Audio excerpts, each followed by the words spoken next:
It's been a while since I've shared my curtain project. I started these 2 years ago, and there's a video where I share putting a hand sewed on all this lace. And my idea is that I'm going to have a place to continually sew little bits and pieces to put on the curtains. Now here's the companion set on the other side of the room. So I have some grow lights on the ceiling, and I needed something to block the light, and this is actually the same fabric. They're just painter's cloth, which are inexpensive, and I love the way they look. And I did machine sew this lace on. It's the exact same lace. And I have a bunch of fabric randomly hanging down because I have to block the light. There's some more random fabric, and I have grow lights here too. My grandmother hand sewed this, and it used to be by her bed, but I wanted to show you. See, there is a set of grow lights that run all the way on the ceiling, and we have them covered, and it's actually the same exact one that runs over there for all the plants. But back to the curtains, I realized that I've sewn so many things over the years, and I only have one thing that I kept. Everything I did was gifts for people, and so I don't want to burden myself with a bunch of deadlines, having projects I have to finish. So I created this project for myself, and I'm calling this a thread thing. My friend actually came up with that word. And so I'm going to create a bunch of thread things and then just sew them on this curtain and the other curtain too. And when I'm done, I'm going to have a project that is completely hand sewn by me, and that maybe my granddaughters might want someday, but that I can enjoy. So I decided to make a thread thing, which is actually slow stitching. It's just taking scraps of fabric that I have and just randomly putting them on. I'm going to be doing some embroidery, and I'm going to have to re-teach myself some of those stitches. The French knot is my favorite. I do remember how to do French knot. There's no embroidery stitches on here. It's just random. So when I first started, I decided I wanted the first thing on here to be a cross. It's not going to be a whole religious thing. It just seemed appropriate.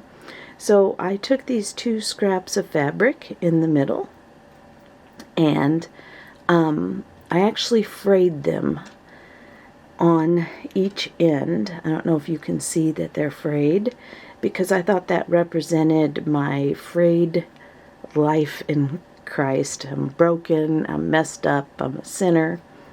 And then I sewed it on, and when I sewed it on, I went ahead, I just did random stitches vertically and horizontally, and I just continued on past the edge of the cross. And to me, that represents like my life in Christ. I was pondering these things as I was stitching, and so this is my life in Christ, going out into the world. And then I realized I had this artist's name on the scrap that I had chosen. And her first name was Christine. She's the artist of this background fabric that I grabbed a swatch of.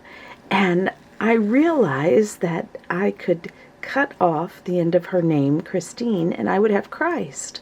And so I took, this is actually a piece of ribbon with a little gold on it. And so I just folded that over the edge where I would leave Christ showing, and I thought, how appropriate is that?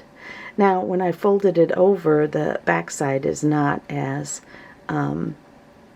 far up as the front side, and so I have all these really long stitches along here. I decided to leave this edge of the fabric frayed for the same reason, but I did put a stitching along here so that hopefully it won't unravel. I just have a random piece of fabric here. I grabbed a random piece of fabric and I sewed it on this edge so that this edge would not unravel. And this is a piece of gold ribbon that I took over the edge and put on this side. And that's just a button in the middle.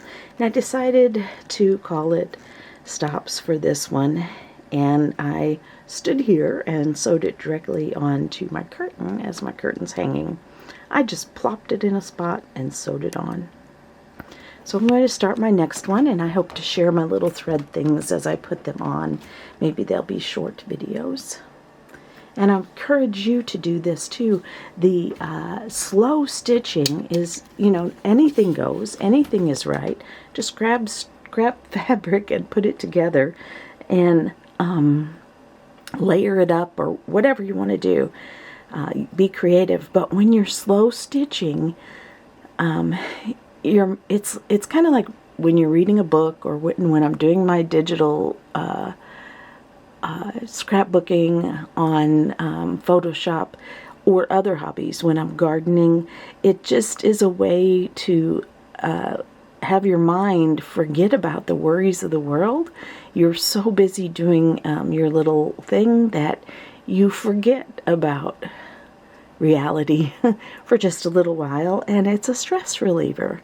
I always feel good when I get done with my hobbies.